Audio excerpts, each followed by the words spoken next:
Do you know, I find actually when I record, it's best to record from the first word, and then even when we say it's done, to leave it on, because so often the good stuff comes after, when you think when it kind of, okay, we're done, and then there's chit chat, and that's like a lot of That gold comes from that.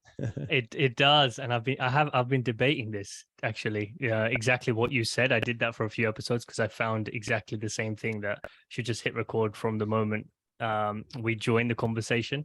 But I also found with one of my friends, when he joined, I did that, and then when I stopped recording at the end, he was like, actually, the stuff that I shared with you at the beginning, he didn't realize it was recording, about his parents. He was like, if you don't mind, I want to cut that out, because it's not something I want to share with the wider world. Otherwise, I think if I had it my own way, I'd do it from the get go. But I Yeah. typically like to do it so we don't have to cut anything. So when we hit record, that's it. Like we just go from there Oh, I see. I see. without editing anything. But well, Okay. look, thanks, thanks for reconnecting. This is a long time coming because it's been a few months, and I enjoyed our time together in Toronto. My pleasure, my friend. Um, so I've been diving into your book since then, and I think it'll be good just for everyone if we start from the beginning, because it is interesting to hear how things have evolved for you since Israel, both culturally and in terms of the decisions you've had to make since then as well, because a lot of it was unexpected. Hmm.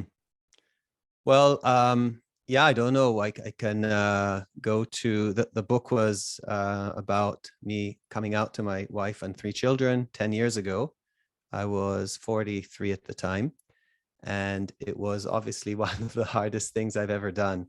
And people always kind of curious, how did I live before? Was I suffering and all? And I, I realized that life is very, it's not black and white. There are a lot of shades of gray. And while one may not live an authentic life, one can also have a good life on the other hand.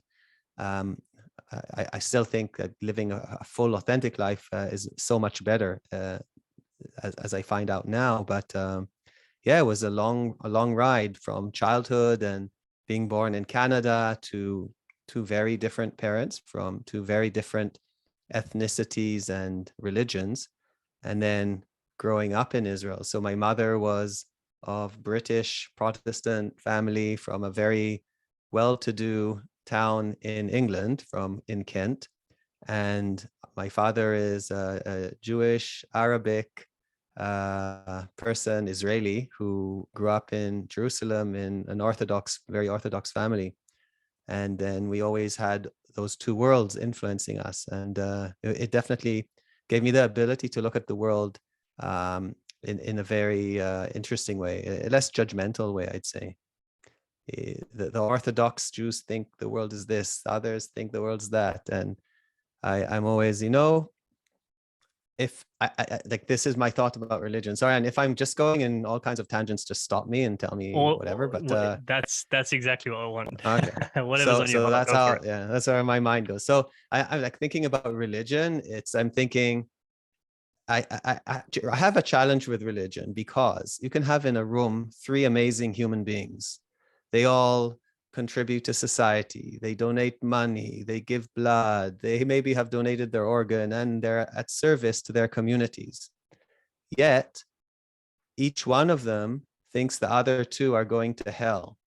And it could be a rabbi, an imam, and a priest. And I can't understand it. It isn't my way or the highway. And I do believe that, if people practice a religion and it's for themselves only, that's fantastic. But the doctrine of other people telling you what God says and what the connection should be, and that others are, if they don't listen to this person, then they're going somewhere. So that the religions challenge me in that way. I really rather have a personal connection with the source if possible, and that's not that easy either all the time, but takes work. Was there did you feel the influence of religion when you were in Israel? Oh, definitely. So we were raised as Jewish. Our mother converted, but not according to orthodoxy. And in Israel, the state accepts the Orthodoxy as the religion of the state. So on one hand, we look and sound Israeli and Jewish, but Orthodox, for instance, my brothers and I could not get married in Israel because we're not considered to be Jewish according to Orthodoxy. It's in North America or England, we are considered Jewish because she converted in a certain way. And so we grew up that way. And my grandfather was Orthodox, and we'd go to our grandfather's house in the center of Jerusalem, where, you know, that very Orthodox group of people live. And you come in before the Sabbath and you park your car, and you cannot touch the car from sundown to sundown on Saturday evening. And we pretended to be religious. And our grandfather had a synagogue downstairs, which was the Yemenite Jewish synagogue for his family and the extended community. So he was a leader within his community. And we are, and laughingly, his three grandsons are not real Jews according to his beliefs in that. And I guess nobody talked about it and nobody discussed it. And it was maybe an obvious secret. I don't know. But I think later on in life, it made me realize things. When you're a child, you don't notice these things. And as I grew up, I kind of realized that I'm not exactly like everyone else there. And actually, I think it's a huge advantage. I'm really happy about that. Our other side, the British side, was they were not religious in any way, but you know, they were proper Caucasian, upper class. They were well-to-do family, and I can't imagine my grandmother, who was a wonderful person, but you know, in the I guess 60s, late 60s, her daughter, who was raised with a tennis court in the backyard and with the driver and all that, and she's bringing a brown Jew to introduce to the family. They're all wonderful people, but I just smile thinking how that clash of civilizations happened.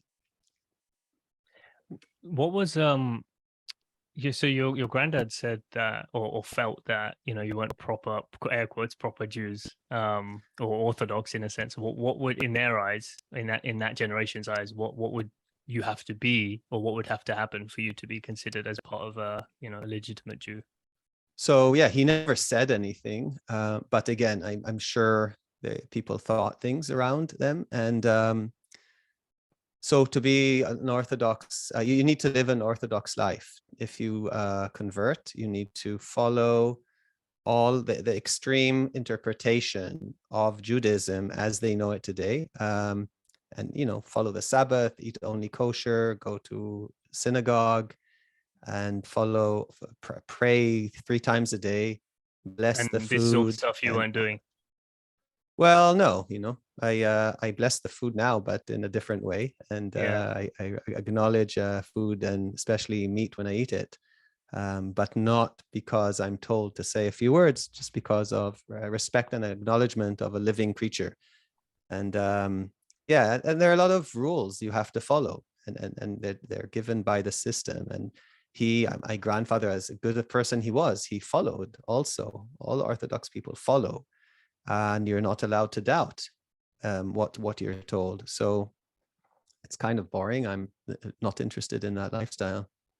It's a life without questioning things is a challenge. I don't eat, for instance, pork. So years ago was more, I guess I took it from Judaism, where I didn't want to eat pork. And now I don't eat pork because I choose not to eat pork. And however, every once in a while, I will, and maybe a year or two, if accidentally pork ends up on my plate, I will make myself eat it, just to prove to myself that what I'm doing is a choice and not out of fear or not out of following an order. So kind of, I like to play with stuff that way. Yeah, that reminds me of a story. Maybe we spoke about this when we had food together, but that reminds me of a story of Ramdas, where he talks about being vegetarian, and then every now and then he would go and eat a plate of ribs, just to prove to himself that this is a choice. And he didn't want to get too attached into one framework either of thinking this is the truth, this is the way it has to be. He would break that and trick himself every time as well. Yeah, I don't know. Yeah, I appreciate that. I I think everything to approach with a question. So even if you're so-called certain, I think mm, 98% sure, and but leave option for uncertainty because who knows? yeah, exactly. You never know what's absolute really, so you have to just leave it fluid, I guess, right? I'm kind of jealous of people who know the absolute truth to everything. I'm being a little cynical. If somebody has the absolute answer and all that, I'm like, okay, it's a little boring. I'd like to discuss it, but if you can't discuss it, if the answer would be, well, it's written in this book that you should, and that's it. That's where the discussion ends. Well, okay, there's another book, and there's another book, and there are Yeah, other yeah. books. There's always going So to be different perspectives.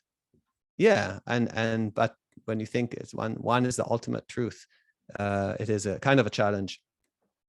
I prefer to see things, and this is not me. I read it somewhere, where every religion or path is a path up to a mountain, and there are different paths going up the mountain, and we just need to choose our path. It doesn't mean the other paths are not right, right?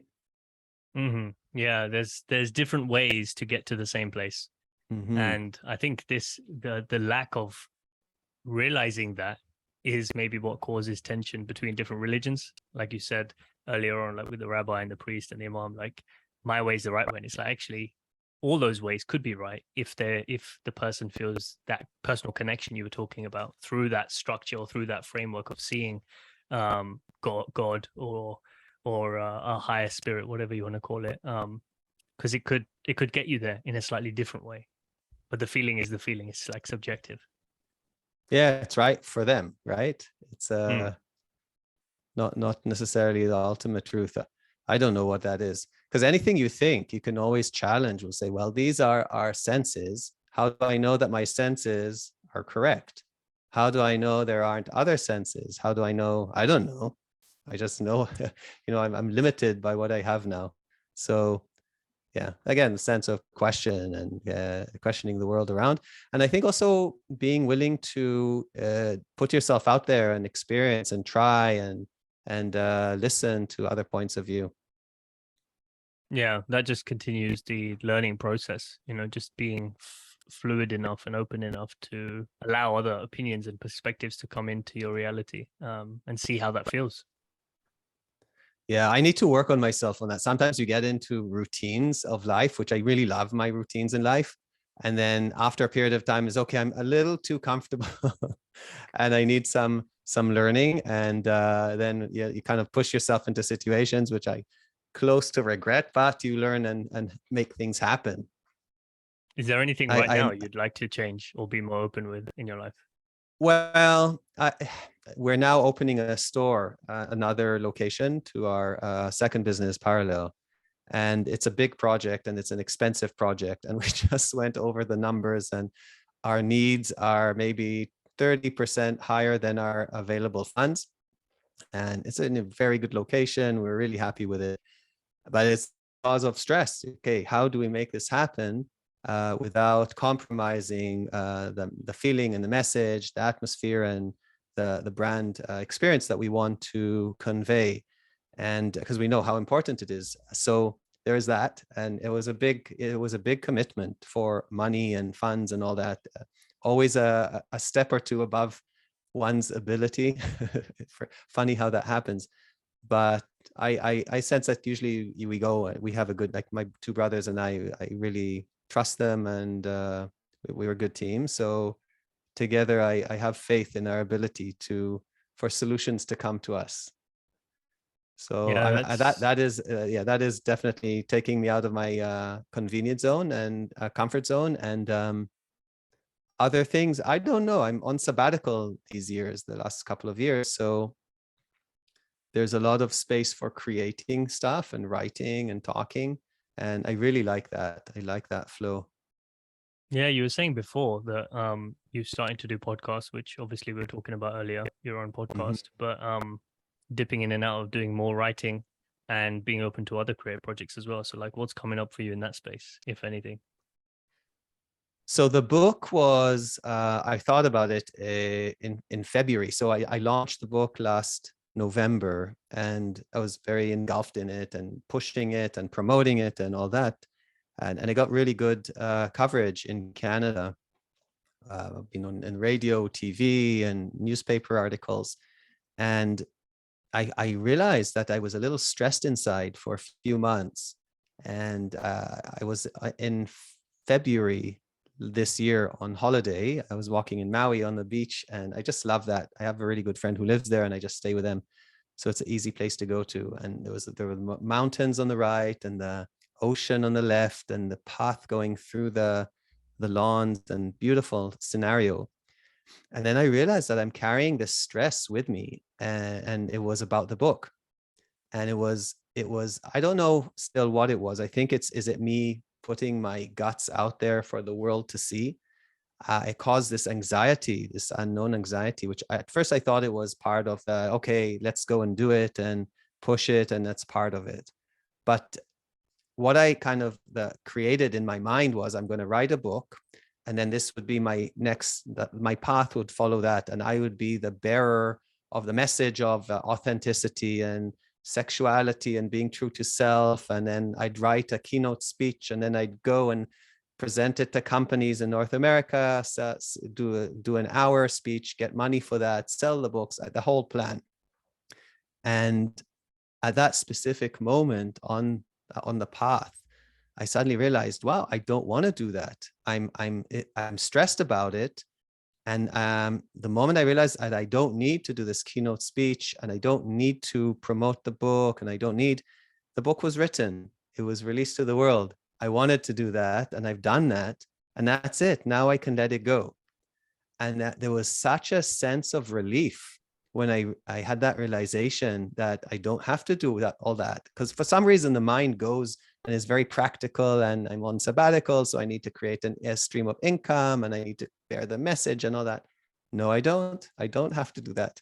So since then, I let go of that, and the book is out there, and people will comment about it every once in a while, and I'll be happy to talk about it, but I'm not pushing it anymore. So the question is, where I go now, I don't know. I'm learning to not think about where I go now.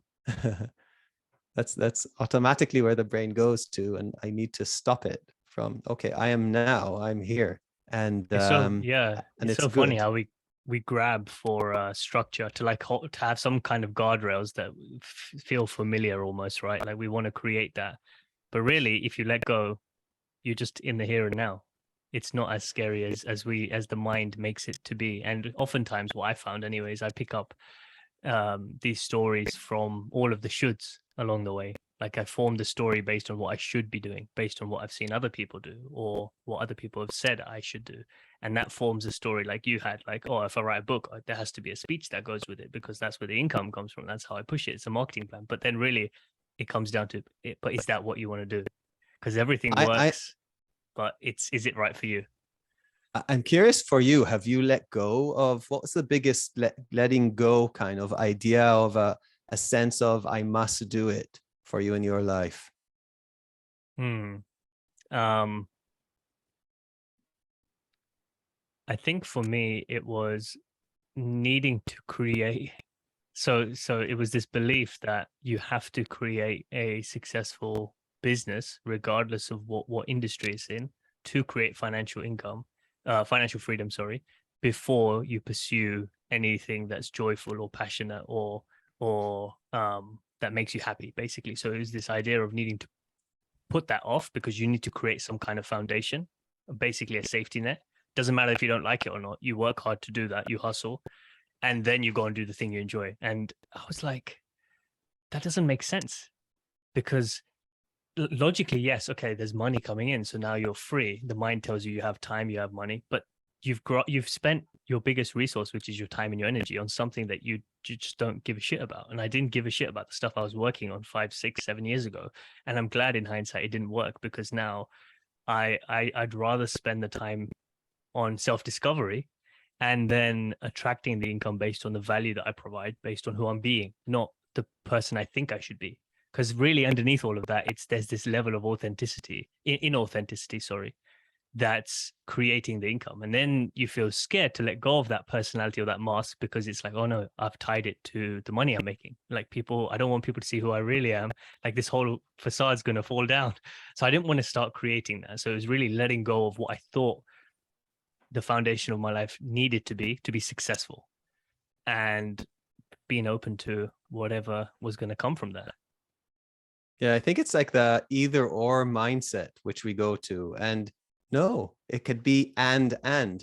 It doesn't have to be either I'll be spiritual and live a fulfilled life, or I'm going to make money. I can do both doing the same thing, by the way, or at the same time. That's interesting. I tend to agree with that. For me, It's I we kind live. of did the business came first. So there was a trajectory of I need to work, but I really liked what I was doing. I really loved making bread. I really loved serving people. I truly love that. I may go back to, well, still, we're still doing it, but I may go back to it one day just because I really like people and I want to please them. So there was an element there. They were tied in together. And thankfully, it also provided us with means to, for me to take a sabbatical and now wait and see what happens. Yeah, because so with the business, with the bakery, I know you had the business plan in your 20s, but that wasn't necessarily the plan going into your education though, right? Like, I want to be a business owner. Well, no, it kind of happened. I think what happened was I always loved baking. So my Yemeni background, I learned how to make pitas from my grandma and aunt. And I just loved it. I love the dough. I love the smell. I love how it brings people together. There's a energy to it that I just is magical. And then as a teenager, I started making, I was an odd teenager because I was 17-year-old carrying this kind of these two pans that are special pans that can make pitas. And I'm making pitas for friends in my spare time because I'm enjoying it. And then when I went to university, that kind of, oh, I really like to do that. Let me try and make a business out of it. And then my father jumped in and said, yeah, let's do it together. And we developed kind of recipes and all that. And that was fun. It was amazing. And then I really loved feeding people at the restaurant. So the goal, I never imagined the business would get to the size that it is now today, where we sell our products across North America. It started as a 700 square foot bakery of me just and my ex-wife also, who's amazing and contributed a lot to this. But for me, I really enjoyed that process. And I think maybe that's why we were successful, is because we were doing something that we really truly loved. And then, okay, what's the next step? What's the next step? And it came kind of the universe worked with us. Mind you, we took risks all the time and we're fairly aggressive with how we do things, but it was in the right direction. The goal wasn't only to make money. I wanted to make money. Don't get me wrong. We come from a family that age 16, we lost everything financially. And my story to myself was I need to work to get money. I'm fortunate that happened with something that I have passion about and truly love. And yeah, I think we benefited from that. What age did you come to Canada? Did you move across? So we were born in Canada, and Okay. then at a very early age went back to Israel with both my parents, and at age 16 came back to Canada. We came and went for a few times, and then I was end up in the army for 3 years. It was mandatory, and at 21 I came back to Canada, and I'm here since. Canada is home. I love Toronto. I love the ethnic mix of people here, where it's not, just you see everyone with everyone, and it's how I like it. I think it's one of the most diverse cities in the world, and the system is kind of teaching people to get along, and you see a lot of intermarriages and mixes of people, and I really like that. I really like it here. Yeah, it's the kind of vibe that I got when I was there a few months back. It was kind of gave me the vibe of London, how mixed it is. There's so many different Yeah. cultures, so many different languages, and people all over the place in one concentrated area. I mean, the place I was in was obviously extremely busy, but in and around that space, it kind of gave me a feel for what Toronto was generally like, and it was nice. It was good high vibe place. We have a VP of sales from San Francisco, and very nice guy. And he came over, I think one of his first visits to Toronto a bunch of years ago. We were traveling together, going through supermarkets, looking at products. And then he turned around to us and he said, you know, guys, I come from San Francisco. It's a very diverse and accepting city, one of the most diverse cities in the United States. He said, but what I notice here is different. And we're like, what are you talking about? How can Toronto be more diverse than San Francisco? And he said, what I'm noticing is in San Francisco, I see all ethnicities, black, white, gay, straight, etc. But they're all in their own groups. What I notice in Toronto is that the groups are diverse and they're friends and they're together and you see everyone together. And, you know, for us, we're used to it. It doesn't look different to me, but it did to him. So it was a very interesting comment which I think is appropriate for Toronto. And not that Toronto is perfect. There are issues here, but I think there are a lot of good things here too. Yeah, that is interesting. Yeah, people I don't know, how segregate is naturally. London? Because London is crazy, like has a crazy vibe and definitely different, many people from different backgrounds. I think Yeah, it's more like Toronto, right? There are a good it mix is. of people. It's kind of the vibe it definitely gave me. There was a good mix, and it didn't feel segregated in the sense of like there's different cultures and backgrounds and all that kind of stuff, but they're not. They were mixed. They weren't like kind of in there doing their own thing and in their own spaces. It was all like intermixed, and that's how it is now. That's the feeling I get anyway. And it feels like everyone embraces everyone else. There's people from all over Europe, India, US, yeah, Australia, Russia, South Africans. Yeah, there's so many different types of people that Name come in it, and out of they're London. there. Yeah. So when once you kind of settled here in your early 20s, when did you get married? And how did Early. that I think I was her so name Michelle? her name in the book is Michelle. Ah, That's not her real name. all right, And that's because she didn't want her name in there. I had to make a fair couple enough. of changes to the book based on her request, and I fully respected her. And you know, I wouldn't release the book and cause her not to sleep at night. That would defeat the Yeah. purpose of the book doing good in the world, and that's what I hope it will do, and I think it is doing. So yeah, so her name, for the purpose, let's call her Michelle. Yep. And sorry, what was the question now? How, Just take me. um, what was the story around you getting married? Like, how did you meet, and how did that come about? So that was a whole chapter in the book, and then that chapter was taken out because we didn't want to have that there. And I was young and she was young, and she's actually 6 years younger than I am. And I think I was so inexperienced with women, and now we know why.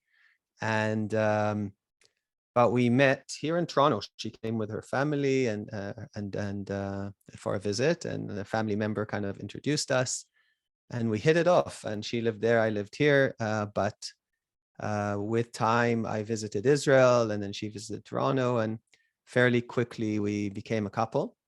And then she had to make a decision. She had to go to the army at the age, she was young, also just before 18.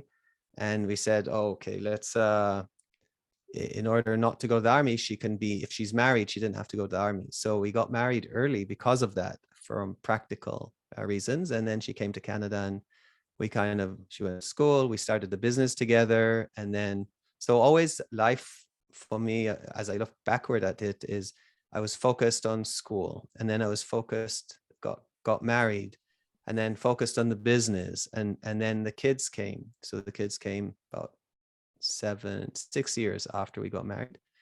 And there was always a big project that took all my attention.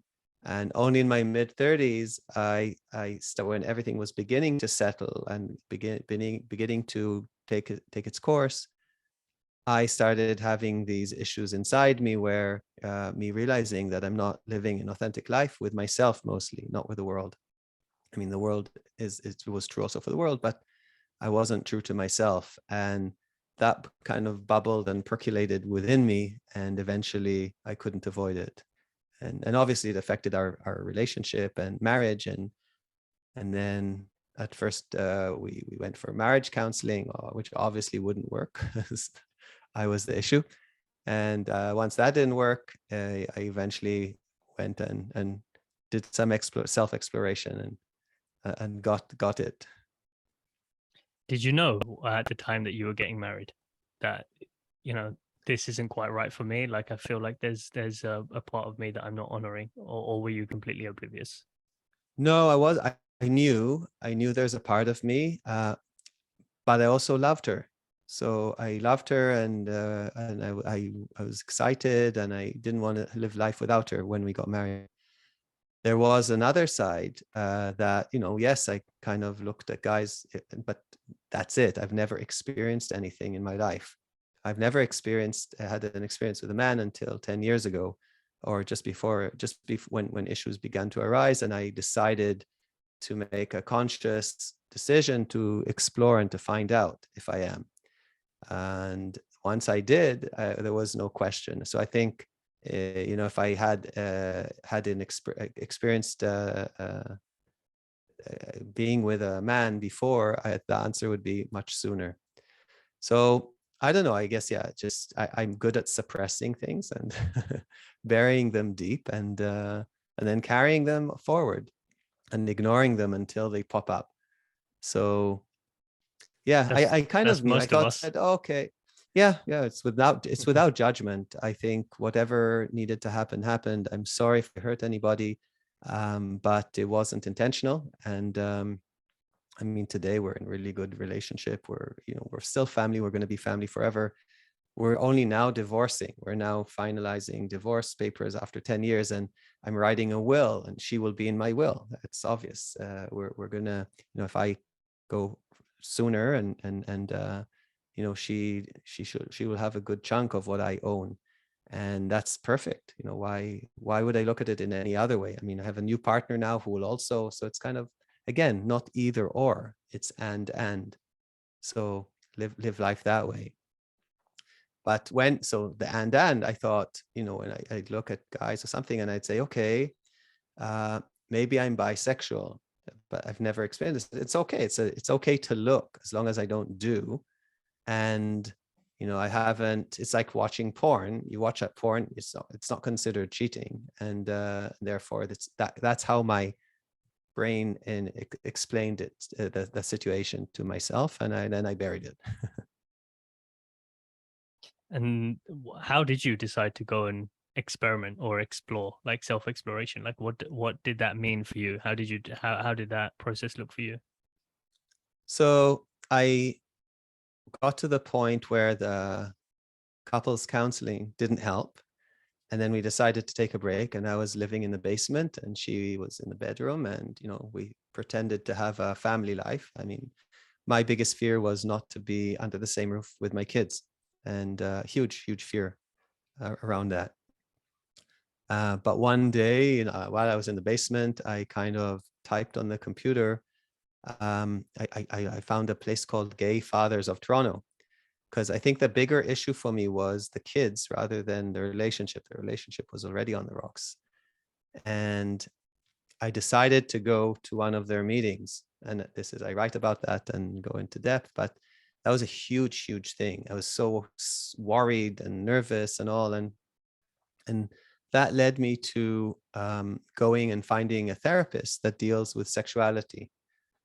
And it didn't take long. I went to maybe 5 meetings, and I think maybe more, but maybe by the 4th or 5th meeting, he asked me. He said, "Alon, are you gay?" I said, "I don't know."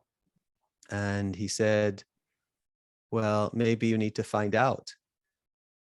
And I said, "Well, I don't know." He said, "Maybe you need to find out for your wife." And that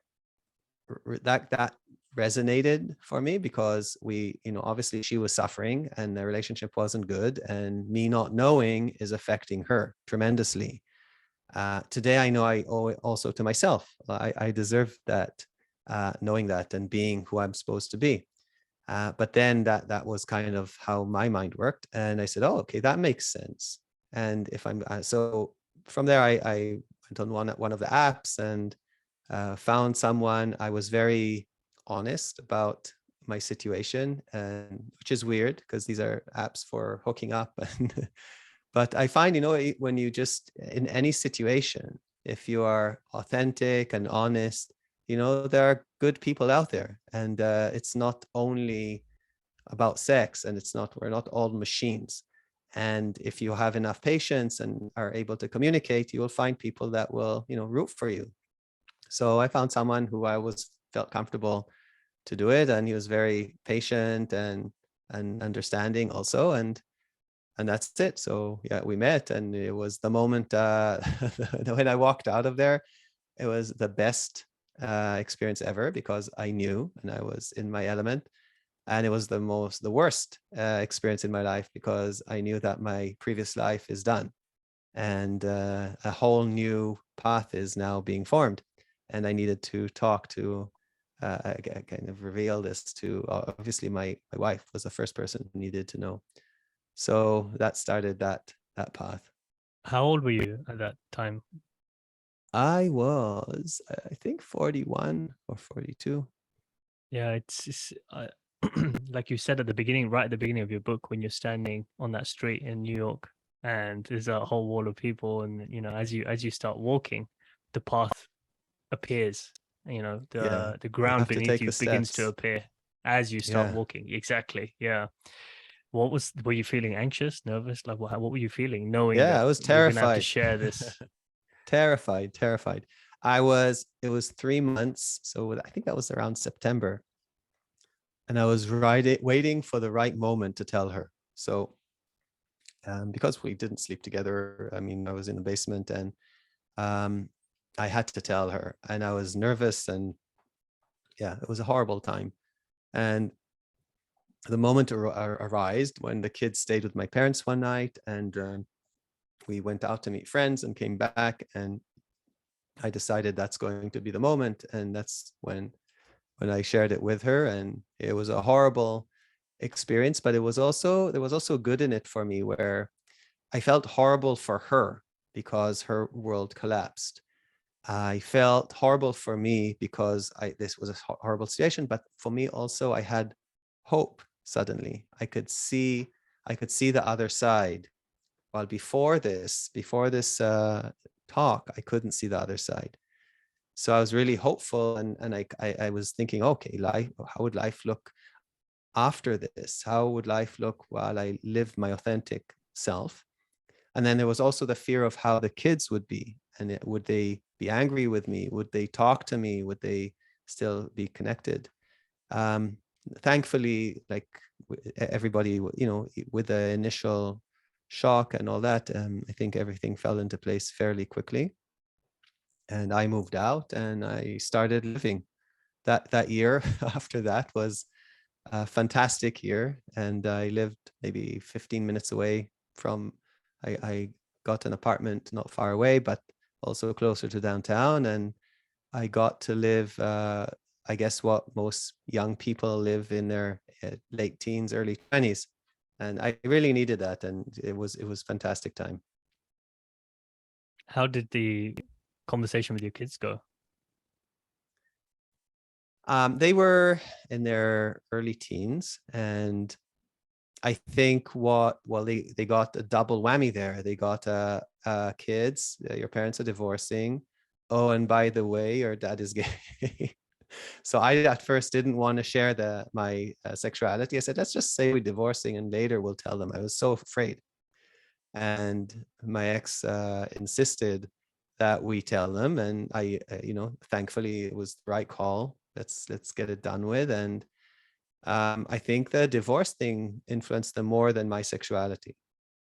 And but then we were very cognizant of keeping their needs were number one. So we kept on having our Friday night dinners. I had dinner with them 2 or 3 times a week. I'd stop by the house and take them wherever they need to, and we tried to keep that kind of structure going on for a while to soften the blow. Today, I moved downtown. Since then, my ex moved downtown. We used to live in Thornhill, which is a suburb of Toronto, but it's up north here. So we're about, I don't know, under 15 minutes apart from each other. And we share, our daughter now is 17. Our sons are in their early 20s. They're becoming grown men. And I think another thing that keeps us together is our daughter, who's on the spectrum. And we had a lot of challenges with her over the past few years. We have a common goal here that is more important than us. We are here to make her life better and to set her off on life. And I think that brings us together in a very special way. Yeah, it's I guess it's important to see that there is something beyond just the relationship between the two of you that you're working towards, right? Like you're still on the same team rather than me versus you kind of situation just because you're not together anymore.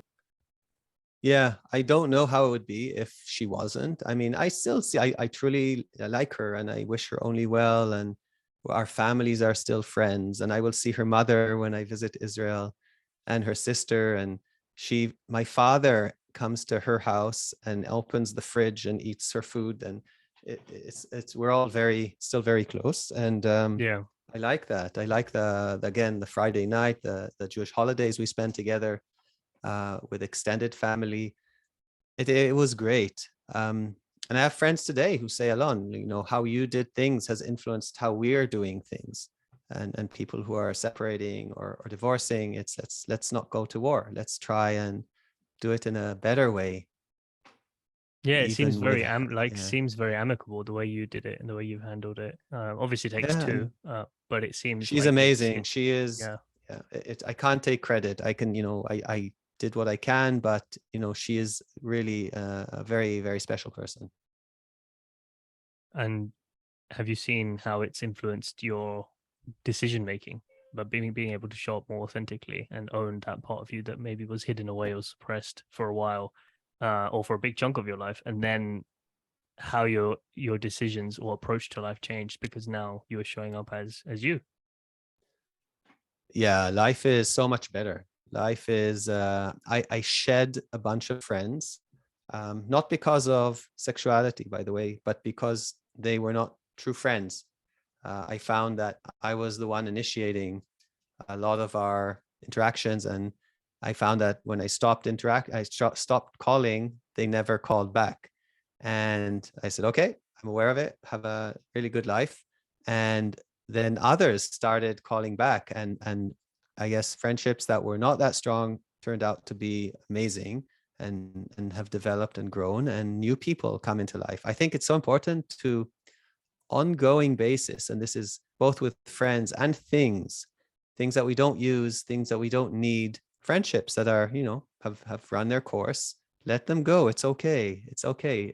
And that will invigorate our life because it will allow space for new relationships and maybe new things. I don't know. I find that the more, especially with things, the more things we have, the more it's as if we carry. It's more to take, and it has more energy to carry. And I don't think I love that. I live in a 1,300 square foot townhouse. I don't want a bigger place. This is perfect for me. And I like, it's just the right size, and the same goes to other things. So yeah, living an authentic life. And I say this to people, the first year after I came out was the first year that our company gave ourselves a fairly big bonus, the biggest bonus ever. And is it because I was authentic with myself? And I did want money and I did all that, but I always worked hard and invested and worked hard and hard. And suddenly I was me, and then boom, I'm getting this large check at the end of the year. So obviously that doesn't happen every year because business is challenging. But I see a kind of a connection between the two. I think, again, and I can live a fulfilled life as long as I'm taking action and participating, and also do well. What's the misconceptions, if any, that you see in in the community that you're in? Like, for example, in the gay community, or in the lesbian community, or in bisexual community, that now because you're in that space and you're fully owning Mhm. it, that from the outside world people don't understand? I think that a lot of gay people can be boring. It's not all parties and Pride Day and Pride Week and all that. And gay people can have boring relationships and boring interests and whatnot. Um, I'm kind of serious and I'm kind of joking. I still think it's a more fun lifestyle for some reason, like the bars and that are more lively. And I think people within the community, um, unless they're hurt or whatever and have other issues, but they're themselves. That's it. They came out. That word of coming out, I think, shouldn't only pertain to gay people. I think everyone needs the opportunity to come out and be themselves and live in their full vibration. So the gay experience for me, it's not only sexuality, it's an energetic thing, it's a relationship thing, it's how I show in the world, and I listen to everyone. And the book, by the way, I wrote, my experience was a matter of sexuality where I was limiting my vibration and energy and being because I wasn't being myself. But it was written for 30 to 50-year-olds who are not living their authentic life, whatever it may be. Could it be they're in the wrong job? Could they be there in the wrong relationship or whatnot, in the wrong community? Maybe they need to be somewhere else. So I know you didn't ask that, but kind of this is where my mind is going. Misconception: people are people, man. That's it. Look people in the eye, treat them with respect. Everybody's the same. Yeah, 100%. I do think that underneath, even in my book, I explore kind of underneath the labels and the skin color and the X, Y, and Z, whatever you want to call it. We're all the same, right? Like vibrational beings. And if you can connect from that place, the relationships would be so much deeper, and there'd be mutual respect for allowing people to show up however they want in their bodies, because bodies will look different, faces will look different, personalities will look different, but underneath all that, it is all the same. Like you're gonna cut someone, the blood is going to be the same. The color of the blood is going to be the same. So Yeah, I a few thoughts go through my mind when we speak about this. Is when I talk to someone on the street who's homeless, like I look at them as a human, just like me. Now obviously there may be mental issues and therefore huge challenges, or addiction issues, and a lot of people have that. But that aside, I give them full respect as I would someone. Like, I'm not better in any way.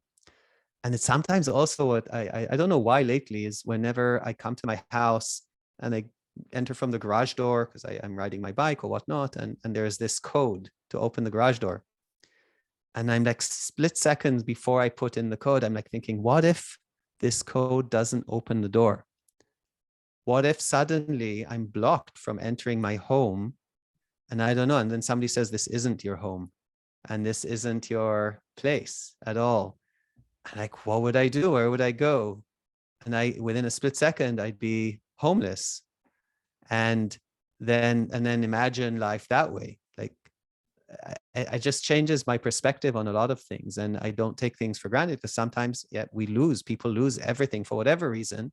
It's not their code that doesn't work or whatever, but and suddenly they're facing a completely new reality, and we need compassion for one another, throughout life, without too much judgment. And trust me, I judge people a lot, but I try not to, and I try to keep it at bay, and again have that understanding and compassion, and humor also, and not to take life too seriously, but also recognize people that I'm talking to. So I'm rambling. It's just no, I don't know why this garage thing is so strong for me, and I don't know why it's been going through my mind lately. Is it because you talked about the podcast and the next season potentially being about the Maybe. homeless situation? Yeah, So you're honing in on that more to kind of probably step into the good shoes point. of what would that be like? Have you had conversations with homeless people? I have lots of interactions with them. My townhouse is on a laneway, which is on Parliament. We have a lot of homeless people. And the laneway leads to a community home that serves food and stuff like that. So I see them a lot. Sometimes, just 2 days ago, someone comes up to me and, hey man, do you give me money? I said, I won't give you money, but I'll buy you a coffee and whatever, and a sandwich if you want, because he was going to the Tim Hortons across the street.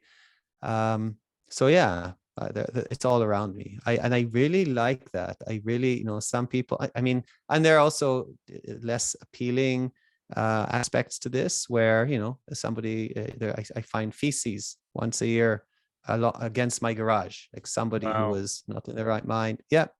And I already, okay, paperwork, bleach, water, gloves, all that.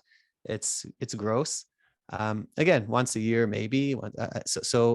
And sometimes someone will just settle down in the backyard, not backyard, in the laneway, and I'd have to call the police to ask them, guys, they can't stay here. There are kids playing here, etc. So it's always a balancing act of being human, yet also drawing lines where you cannot cross these lines, and with respect, you cannot cross these lines. So it's all around here, definitely. What's your relationship like with your brothers? Now, my relationship is amazing. I have two younger brothers, one a year younger, and the second is 2 years younger. And my one brother and I run the bakery for a long time, for 20 years or more. And the last 10 were really harsh. We were very, we triggered each other throughout the time. We're very different. And 2 years ago, we got to the point where we realized that we cannot work together. A really good business/life coach said, guys, the two of you are co-CEOs of this company. You've reached this glass ceiling, and the company isn't moving where you want it to move. And you're just sending two different messages. And that's like, oh shit, you're right. This doesn't make sense. And then from there, fairly quickly, I was going on sabbatical, and my brother assumed CEO responsibilities and took over. And I'd say 6 months after that, it was not an easy time. I had to, my identity as a business owner, as the bakery co-founder, and a kind of developer of products, like my life and professions were embedded one in another, and now I was kind of pulling them apart, and it was really hard. So, and then all this stuff came out in regards to my brother and whatnot. But it turns out that it was the best thing I've done, or we've done, because today that brother and I are extremely close. We can jump a call and talk for 20, 15 minutes, and there is no stress, or there is no kind of, you're not waiting to be triggered as our calls before had for 10 years. So really, really good. And our younger brother, he runs our other business, and things with him are good. We kind of, I've learned to not be as involved, and he runs it, and on a personal level, we're really good. So it's like, okay, if you're in business together, if it's 80 or 70% okay, the rest that you don't agree with doesn't matter. It's their decision, and they deserve their independence and all within it. So it's drawing lines, and it's not easy when you work together, but if you structure things properly, you can succeed, and we are succeeding. And for us, because we went through a lot of issues in the past, leaving Israel with nothing and having to, as a family, earn money and contribute to the family, kind of reminds us, we always know that the family comes before business. And sometimes it takes 10 years to realize that, but I guess that was what we needed to go through. And what about your parents right now? Like, how are things with them? Very good. My mom passed 10 years ago, and as I came out, she passed away very surprisingly. So Like did several she times. find out? Did she find out and she passed No, after the no, news? Oh, so you didn't get a no. chance to tell her directly. No, I like remember specifically her standing. She was a painter, and she had a studio in the bakery not far from my office. And she'd come and stand in my office, and we'd talk, and we'd go for lunches together, etc. And I like several times, like, oh, should I tell her now? And I'm like, no, I need the energy. Coming out is not easy. I need energy, and for every person who I care for. It took a lot of effort. So I never came out to her, and I kind of laughed about it after, where it would be funny if I came out to her and then she died. I'd feel as if it was my responsibility or my fault. And luckily that didn't happen. I'm joking. I don't know what to say. It's just it was what it was. Yeah. And with my father, yeah, he's awesome. He's 87 years old, one of the most amazing people I know. Generous, smart, lively, such a good human. People come first for him, and he lives a very good life. Do you regret not having told your mum? Do you ever think about that? Or No, no, I tend not to look backwards and try and change what things were. It's, I look at what was good. We had a good relationship. I think probably it's good that I didn't, because she would worry. She was a warrior, and she would worry about the kids and worry about the grandchildren and worry about everyone, and that it would be very hard for her. So I think in retrospect, it's probably better. But I know that if she didn't pass, she'd be okay within time, and it wouldn't affect our relationship. She'd just worry for others. yeah. So she was a painter. Were there any paintings that you remember of hers, or any Well, favorites that you yeah, have? of course. Yeah. My house is full of them. She was a creator. She created art, and I think we all got it in a sense. My brother Aaron, the younger one, is an artist, and he does an amazing job with our restaurants, creating a space that's unique and inviting, and that's all him. And for me, I created products, and I love to write, and it's kind of channeling that energy of creation. And so I think, yeah, we're all affected by that kind of energy of the artist energy. Mm. Well, I'm We don't curious. fit boxes very well. Sorry. Yeah, that's no surprise there. I think those are the sorts of people that push the boundaries of what's possible. Most creative people, if you're honoring that spirit in you, that creative spirit in you, it's hard to conform because you want to be all over the place and doing different things. And I struggled with that growing up actually, because I thought I had to do one thing and be known for one thing. So I studied law, didn't do that. And I was like, okay, it's not for me. I don't want to do that. I don't want to practice that. Okay, so what am I going to do? Who am I going to be, basically? And there's this pressure of finding the label that's going to stick. And Yeah. I quickly realized actually, I have potential in lots of different areas, and it's okay to follow different creative pursuits for short periods of time, long periods of time, and simultaneously. It doesn't have to be the either or, like you said. It could be and this and this and this and this, right? So I want to write fiction and nonfiction. I want to write poetry and stories. I want to have a podcast, and I want to do coaching. I want to read about religion, but I also want a spiritual foundation, whatever it might be, right? Like honoring the dualism. I don't even know if that's a Mm-hmm. word, but the dualistic nature of the world, and not being too extreme on one side or the other, and just picking one. And I just get this sense of feeling suffocated if I'm like having to go all in on just one thing. I'm like, no, I actually want the freedom to be fluid, you know? Yeah. I think that resonates with me, what you just said. So me, I'm thinking, what am I going to do now? And then I think of something, and but I don't want to. I know it will pull me in, and it will be a full-time thing. And I don't want that. I don't want a full-time thing. I want to kind of dabble and dabble.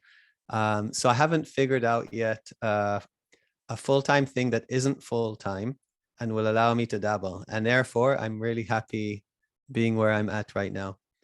And I think also the non-conforming thing, it's funny. Sometimes you think sometimes I think it's a freeing thing, but sometimes it's also a constraint, because my nature is to go against. And I caught myself. We were in Africa. We went to Uganda with friends, amazing entrepreneurs, and we were going up this mountain, and there was all these tea bushes planted on the side of the mountain, and we were climbing up the mountain, and we had guides which took us in a certain way, and they went the easier way where it was a few more steps to go around. And I'm like, no, I'm not going with the group. I'm going to go in the shorter way, which involved a little more climbing and getting messy. But that's what I didn't even think about it. It was like, no, I'm not going with a group. I'm going to go by myself and do that. And then as I'm struggling to climb and get over that obstacle, I said, why didn't I go with a group? It makes no sense. And I laughed because it was just, okay, that's the automatic kind of whatever of going against or not necessarily being like everyone, which eventually is as limiting as wanting to be like everyone all the time. So again, duality of not wanting to conform, but conforming to not wanting to conform. Yeah, that's interesting actually, because what do you think it was that was driving you to go the opposite way? Like what's It's the within me. innate I don't need? know. It's a good question. I see a lineup of people and I look for what's the way that like I cannot stand in the lineup. What like, and or in university they'd put something on the table, a bunch of papers or whatever, and everybody lined up to get it. And I look at that table and I'm like, I'm going to go around and go on the other side of the table and take it, because it's not cutting. It won't slow down anyone else. It just creates another line. So you can have the two lines on both sides of the table and be that much faster. I think just it's maybe it's how the brain is wired to just look at things differently. And if it sees kind of an opening or something, it wants to go there. And now I know also belonging and like belonging to people, to groups. I used to always be away from a group. I didn't feel a need to belong. As I grow older, I'm feeling I do want to belong and I do have a group. And from that African trip, there was a beautiful statement that Mike Resick, the guy from Wayfinders who does these wonderful trips, said. He said, if you want to go fast, go alone. If you want to go far, go together. And I always went by myself. I was always fast. By default, because of my brother and family, I had a togetherness. And we, for instance, the business grew because of all of us. If it was only me, it would be much smaller because I don't have that ability to structure and scale. But I have other abilities that gave it the product and the character. So it's just an interesting observation of alone versus group. And even though I had group by default before, now I'm choosing to be with a group. I'm choosing community, and I think life is that much better. Even though I think I'm wired a little differently. How are you about that? Are you a The reason I individualist or? Yeah, the reason I asked that is because I'm similar to you in the sense that whenever I see people doing something a certain way or things are set up in a certain way, I automatically want to do the opposite and try something different, an option that's not presented to me, or the option that's less popular. And that's I think purely out of curiosity. Like what are people not exploring? What's left unexplored if we go the other way? Because everyone seems to be going that way, and if everyone's doing that, then there must be something else that's not yet been explored, and I want to explore that. I want to find that path. I want to find out what that experience is like. But I definitely like community. I enjoy having a network of people, like-minded, but also people who have completely different points of view as well.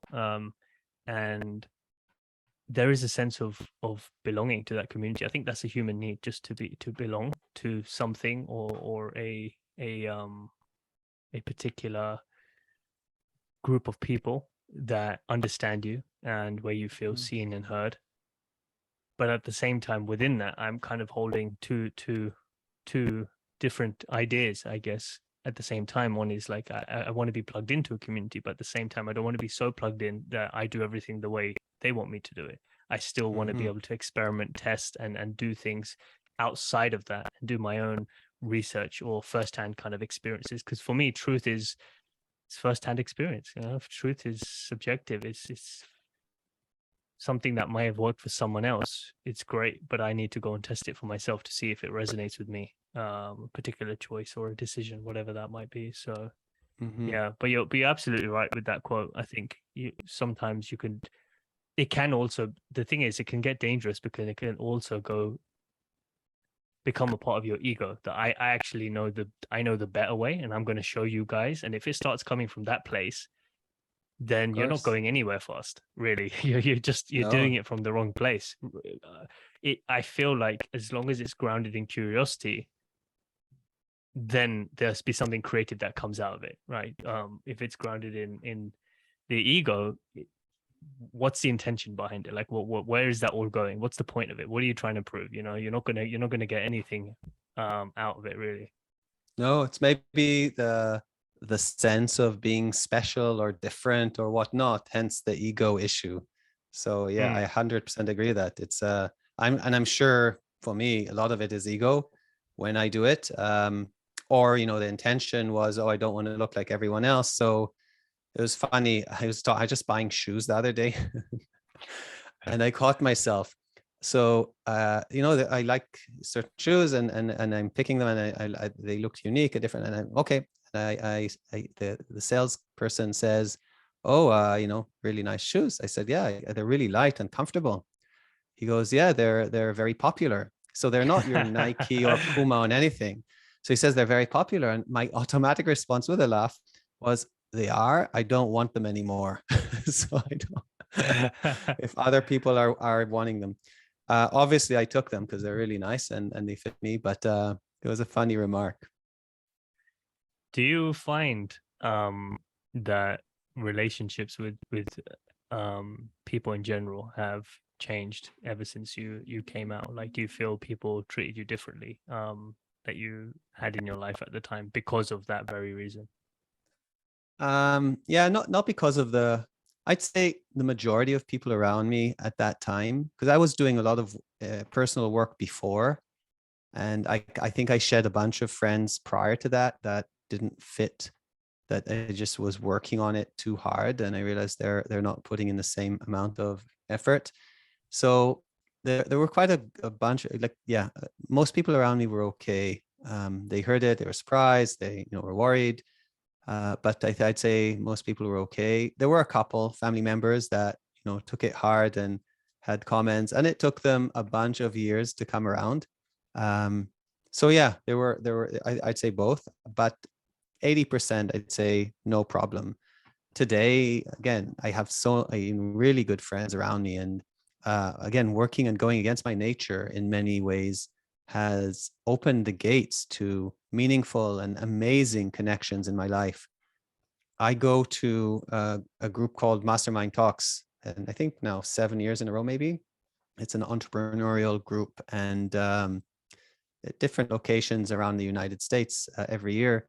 And at first, I went there because it was against my nature. I hated it. I was so scared and intimidated by 150 very strong alpha entrepreneurs, and they're not all alpha, but I perceive them to be because I was so insecure.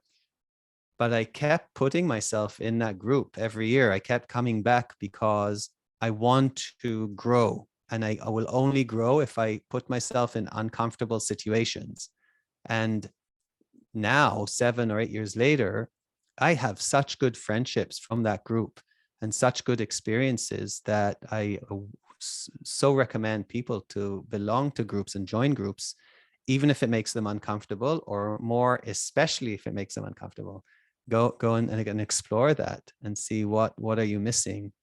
And I'd say that I really like finding uncomfortable situations and go and doing them. I was on a nude beach in Maui, and I liked it because it's the gay beach and nude beach all combined, straight and gay and all that, and it's just a magical place. But I wasn't never naked. I had my Speedo on, so which is I'd only wear it there. I'd go read my book a couple hours and go to visit my friends. And maybe 2 years ago, I'm like thinking, oh, I want to go naked in the water, but I was so worried and self-aware So I'm lying there on this beautiful beach with my book and umbrella and all the whole setup, and and I'm contemplating and worrying, and I catch myself. I said, "Fuck, okay, all of this chatter and noise and anxiety means that I need to do it." So I take off my speedo and I run to the water. And then listen, running into the water is okay because just a couple of people see, but coming back out, I was so worried about it. So I stayed in the water, I think, for an hour and a half. I was like all the time delaying me coming back. And this is like half the gay is gay, half is straight. The gay side, are going to check out everything. I do the same, like without judgment. It just is. And I was so anxious about it. And then I'm like, okay, I can't stay in the water forever. And, for whatever amount of time, they will all look at me with, whatever imperfections I think I have. And then I said, okay, I'm just going to run out. And I'm running out and I'm not making eye contact, obviously, with anyone. And I'm running as nonchalantly as possible. And I get to my thing and I just kind of lay down, like, whew, that was, I'm alive. And nothing happened. And I'm sure there was judgment and that, but nothing happened. It's all okay. And since that day, and this was two or 3 years ago, I just love going there and taking, like, the first time is kind of, I have to breathe in and out. And then what I realized after that is that I look at people, like my eyes go to people that are uncomfortable with themselves. You can have a person that is fat with, small penis, big this, bald, all that, but they're walking with confidence. You kind of look at them and then move on. Like, it's wow, okay. But my eyes go to the person that kind of is uncomfortable, and that's where my eyes would stay. So for me, is when I'm in an uncomfortable situation, I will try to look as confident as possible and get into that mode in order to get over that. And it takes, fake it till you make it sometimes or many times, but it works. It really does. Now I don't care. Now I'm like, whatever. It's just, I'm going. And I really enjoy that feeling of freedom. Getting comfortable with yourself, right? And it's putting yourself in those situations. You find out where your level of discomfort or comfort actually is until it's tested. And as you're talking, I was thinking of a game that me and my friend played. Actually, we went into the center of London in Canary Wharf, where it's super busy. We went into the shopping center there. I can't remember the name of the exact shopping center, but we decided to just lie down in the middle of the shopping mall in the busiest place. And so if I was doing it, then he would film me, and then vice versa. So we had evidence. And then we went and did the same thing in the underground station as well, before we got back on the tube. And we were like, okay, let's just do it to test and see what happens, and also for us to grow as individuals. So I lay down like my heart was beating, and I lay down in the shopping center, and I was like, oh fuck, something's gonna kick off. What if people start looking at me? So I was avoiding eye contact and looking at the ceiling, and I had my hands like, behind my head, like I was sunbathing. And then the security guard walks over, and he's like, sir, you can't be lying down here. And then I moved across to the side, and then he was still persistent. Actually, no, you're still in the way. You're not allowed to do this, whatever. So I got up. It was funny. We caught it all on camera. And then my friend did the same thing in the underground station. What we realized, though, is that's the worst that's going to happen. Someone's just going to tell you to move. That's it. Like your life isn't over. You're not going to be all over the news. You haven't, like, your reputation isn't down the toilet. Like, it doesn't matter. And actually it's funny because people like people who are that comfortable with themselves, that are able to do things like that carry themselves with confidence, because it's coming from a place of, I fully accept myself. And actually people are drawn to that energy. They may not be inspired to do exactly the same thing, but there's something about seeing someone that comfortable that makes them magnetic, because like, okay, this person has a level of self-acceptance that I can respect because I'd like to have that, or I see that in myself. I think they'll also think that they won't be judgmental about me because they're comfortable with themselves. And people who are the most judgmental are the least comfortable with themselves, right? Yeah, definitely. Because you have to get to that place of ultimate self-acceptance, you have a level of compassion for yourself. And if you have that for yourself, you can feel it for others. Yeah, exactly. Well said. Yeah. Mic drop. I'll drop this mic now. Next time, go lay naked in the market or something. That'll be the Then no, they'll call the police. Yeah. Yeah. Then I'll definitely be on the news. Yeah, that's not that. Let's not do that. Yeah. But Mind you, maybe yeah. Yeah, so I do this in Maui. I will not do it in Toronto. So we have a nude beach in Toronto. I'm still not comfortable to do it where, a bunch of people may know me. So maybe that's the next level. that's there's levels. You work step by step. 100. Yeah. Doing Yeah, it maybe in a I place choose where no not to one knows do you. it. Yeah. Maybe it's I don't need to find out. It's okay. That's the other thing, right? We put pressure on ourselves to we're not good enough, or we haven't grown until we've achieved this thing. So whatever that might be, a keynote speech, or running into the water when everyone sees you, or screaming down the road. Like, there's so many crazy things I've read that people do, but it's nuance, right? Like, you're doing it because you think you need to be better, or you actually want to do it genuinely, but you're too afraid to do it. So it's two different things. But I think we do put a lot of unnecessary pressure on needing to do stuff in life, a lot of shoulds. And I was speaking to someone yesterday, and there was this pressure of needing to figure out their life in the mid-20s and doing a master's degree, and they needed to figure out their whole life. And they'd left behind acting, they pursued a master's degree. Everything was riding on them doing this business degree and then starting a business as a backup to not be a failure in life. If they were to pursue something else, then at least they had this business degree. And it was like, oh, time's running out. Like, my friends are beginning to move on. Like, obviously I started university late. I'm like, but you're 24. There's no need to rush. Like, it's not life. I don't think it's a problem to be solved. It's an experience to enjoy, an adventure to go on, to unravel. But I struggle with that though, because I just turned 30 and I'm like, well, I should have this and this sorted out by now. I should have clarity on this. Like, why haven't I done this by this age? And there's this pressure because, well, especially with the rise of social media, you see people with the highlights of what's going on in their lives.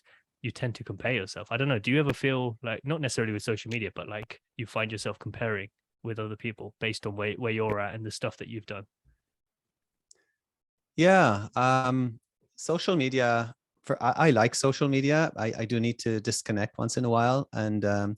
But I find that for me, it is a way to tell a story and to communicate with people. And I enjoy that. Obviously there's the element of I need to disconnect at times. You just get I'll get onto Instagram, and then half an hour later I said, where did the time go? And I'm not happy with that at all. So I try to limit that.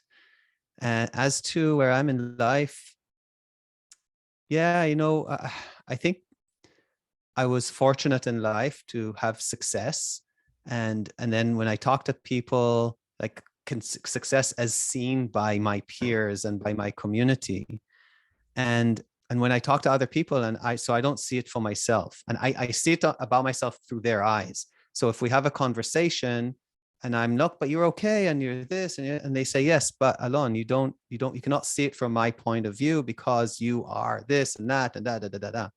And I can't argue with that because that's their perception, and I assume that it's not only their perception, it could be others.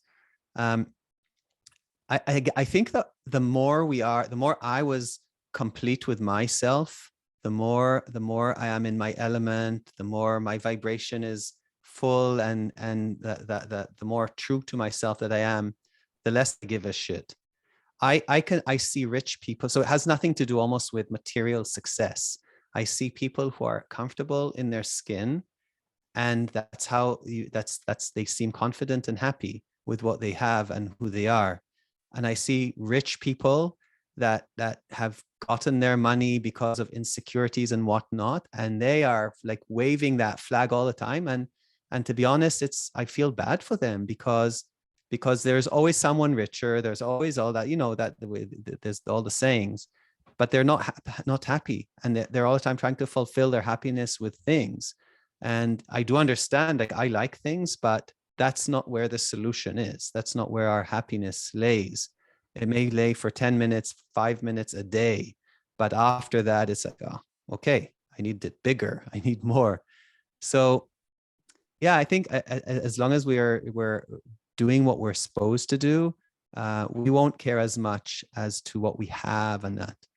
It's, and again, also, I'm going to say all from all angles, and there's the Maslow kind of triangle where, we do need to meet certain needs that we have. We need a certain amount of money, etc., to live a okay life and meet our needs. If we're struggling for food and shelter, it will be very hard for us to live our authentic lives. But past that point, it's like, okay. What has your it's definition up of to success us. changed Um, yes. I had a material issue. I wanted money and I wanted material success, because at age 16, when we lost everything, I took upon myself that I need to be successful. Today, it's good to be, and you know what, I find that people who are true to self will be more successful usually, or they'll have a better life.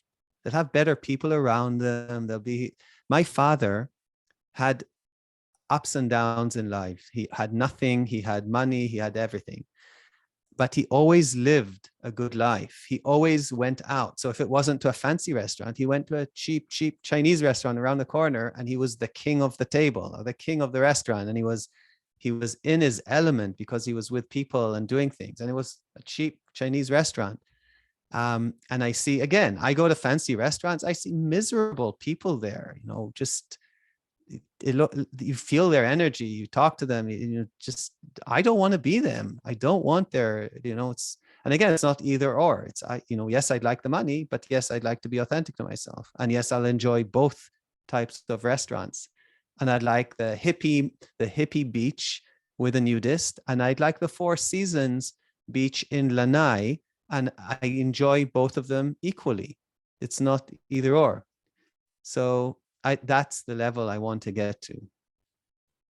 How has your relationship with religion and spirituality changed over time? Where's your heart at now with all that stuff? I think we spoke about it earlier, but I like to have that personal connection and seeking that. I've done some experiences with psychedelics, which I really recommend, with proper direction and guidance. I think a lot can be gained there. I found that some of things kind of proved what I thought energy is, and it made it real. So yeah, still exploring, but I'm fairly happy with where I'm at. And organized religion, yeah, it's kind of boring. I mean, if you live your life, and again, we talked about it, and just live a good life and be good to people. I don't care what book you read and what clothes you wear and whatever you pray to. It doesn't matter. Just be a good person. You're just finding your own definition of what that connection is, right? Outside of what you're being told. Because that's what I find. It's just like a self-discovery journey. Yeah, and I think it's this realm, this life is a physical life. So we need to live a physical life. I'm not in a rush to become energy. I'm not in a rush to become a saint. I'm not in a rush to do all that. I need to enjoy the physical around me, the coffee in the morning. I'm addicted to coffee. I'm addicted to my routines. I love a good glass of beer with friends, or tequila, and that will happen too often. I try not to, but I truly love the moment and experiences it brings me. Sex is fantastic. Experience it, be it. And this is what we're supposed to do. I'm not in a rush to be above it or below it or anything like that. And I think if we keep that in mind, and treating each other with love and respect, that is what this life is about. And and again, I didn't make this up, but to me, the best way to explain this is we are in our physical body, and our life is a balance of two things. It's a balance of our metaphysical, of our light, and our light basically gives love and wants to do good to people and is very energetic. And our body always wants to take, and it wants warmth, and it wants food, and it wants to feel good. And life is a balance between the giving and taking care of, and also taking care of the body. If we veer either way and go out of balance, I think that will show in other ways in our lives, living an unbalanced life. Yeah, it's always the middle way. I find myself coming back to the middle, right? Like it's not retreating to the caves or being so out of balance that it's all material stuff for me. It's like, okay, I'm going to honor the fact that I am a spiritual being. I am energy, but I have these five senses for a reason. I want to use this body. I want to use this interface to interact with the world and experience everything. Good food, good conversation, like we did in person, good glass of wine, parties, all that kind of stuff. And then have a spiritual foundation and meditate and have time away from people and disconnect from social media, but also post on social media. So it's that middle ground. That's where I'm finding the sweet spot right now anyway, as my truth is, like, embrace both sides. Yeah. I think the middle ground sounds amazing. And then the question is, how far apart, like how much do you explore to each direction of the energy and the physicality? I will, have times where I go a little far on both ends. So I may push the limits, but if I'm pushing the limit of the energetic, I need to push the limit of the body also. I don't want to be out of balance there. And then if you just are not pushing your limits and living a very median life, that's fine too, if that's for you. I like to push the boundaries. And I think the more I do, I won't stay there all the time. I will not live a life of doing drugs and mushrooms and all that. That kind of, again, it gets boring to me. And I want to do it a little and take the learnings and integrate and see how it affects me and all. And that's, yeah. I don't know. What does that look like, pushing the boundaries for you, in terms of the energy and then the body as well? Like, what are examples of where you've done that? Well, for instance, the psychedelics. I was terrified of psychedelics, and it took me, I jumped into it. And it's not that I've done tons of psychedelics, but I was afraid and worried and I did it anyways. And the learnings with the right people, with the right guides, I've learned so much. And now I don't feel the need to do it. And, will I do it in the future? Maybe, probably, but not in the near future. I don't know when.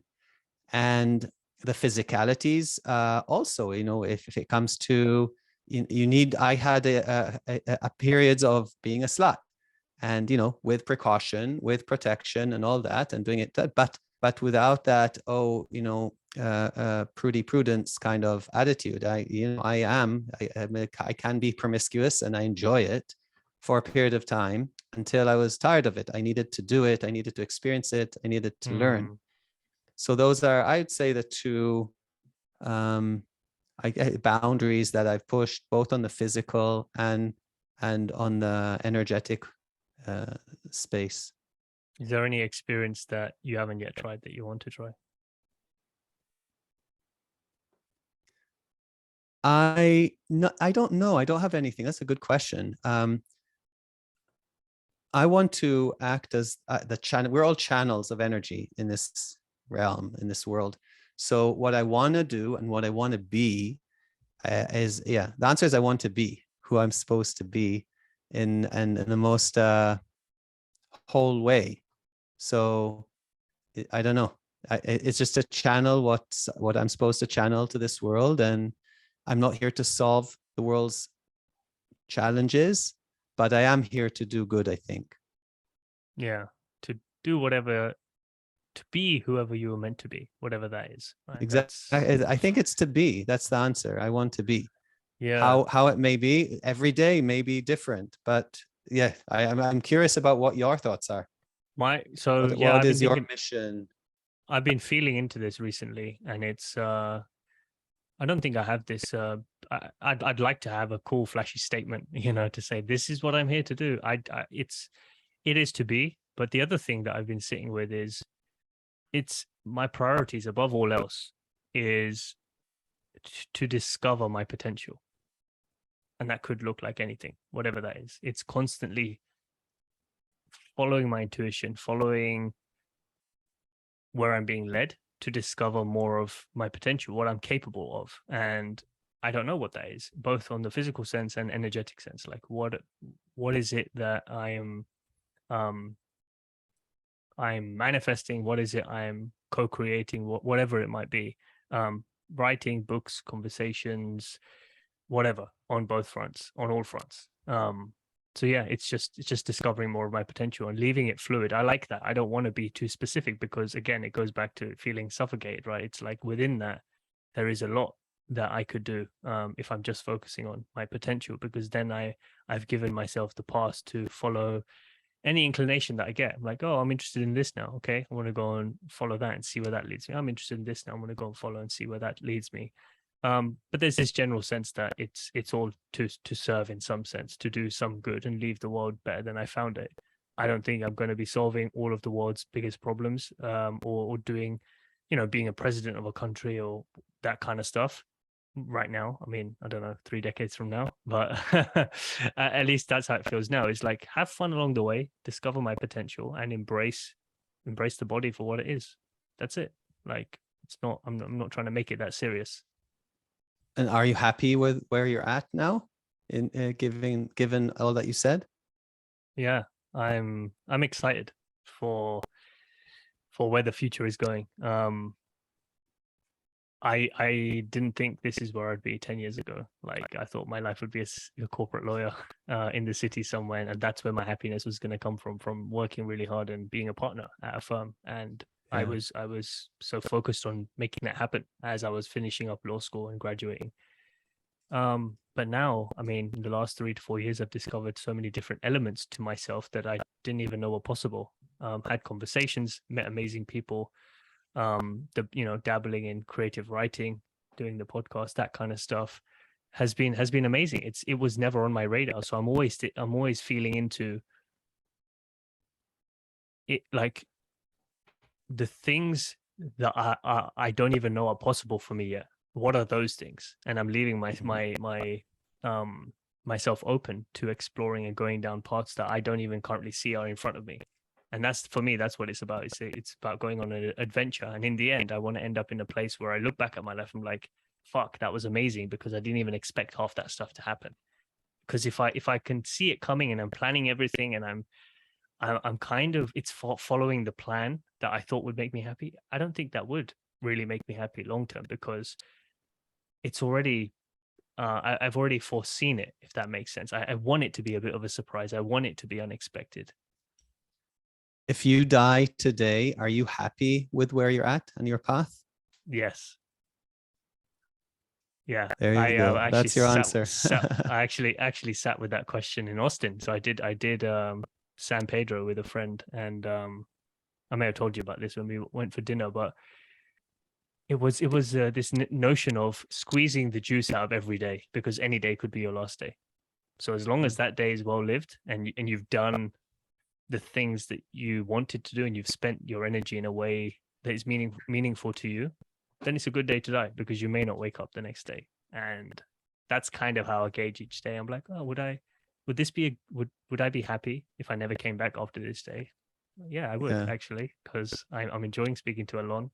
I did some reading this morning, made a few posts. That's a good day to me, because I chose to do all of those things. Yeah, I wanted to say it's not about, like you said, squeeze the juice. And for me, it's squeeze the juice could be so many things. Did I climb the mountain? Did I whatever? Yeah. And to me, it's not that. It's exactly what you said. My day was amazing also today. I took my bike and went to Jet Fuel Coffee and had a coffee and talked to Johnny, the owner, and it was amazing. And then went and swam, and then came back here, and now we're talking. And that's, wow, this is a good day so far. Yeah. And Exactly. next I'm going to the market to have a burrito, and maybe with my brother, maybe not. It's so we'll see. It's doing the things that feel joyful to you, whatever that is. It doesn't have to be these big glamorous accomplishments. It's like the way you spent your day. And that's what people, I think, make a mistake. They think it's the big and glamorous things, and it isn't necessarily. It could be, but not only. Definitely not only. I love my little routines. The little routines in life are the best ever. What are some of your favorite little routines? Well, coffee in the morning. I just makes my day, and little walks. Yeah. And our Saturday morning coffees with my brothers. We meet every Saturday, and our Friday night dinners. And I think these routines that I think as Mm. humans we really need them. It gives us a base and a sense of kind of the roots from which we can handle life. If we have all these routines, then we can, withheld the wind and the storms and the changes because we have these little routines. How about you? What are your routines? Um, I wish I could drink more coffee. I love the smell of coffee, but it gives Yeah, me a rush. It inflames my skin too much. So yeah, I enjoy cups of cacao, but it's the small things actually. I thought it would be coming from the big accomplishments, like writing my book. I thought, oh my god, this is going to be amazing. I did it, and I was like, okay, it's whatever. yeah. Yeah, author, big deal. The same, Actually, it's yeah, the process. same. It's the process. It's the journey along the way. But yeah, the small thing. I love going for walks, going for hikes, going for small walks, local walks, finding new music, listening to my favorite music, doing a post for Instagram, spending 10, 15 minutes just being creative with what I want Yeah, to share that day. If I feel something inspiring that comes up, like, oh, this is exciting. I want to craft how I'm feeling into words. Like that's an exciting process for me. Um, and watching my favorite TV shows.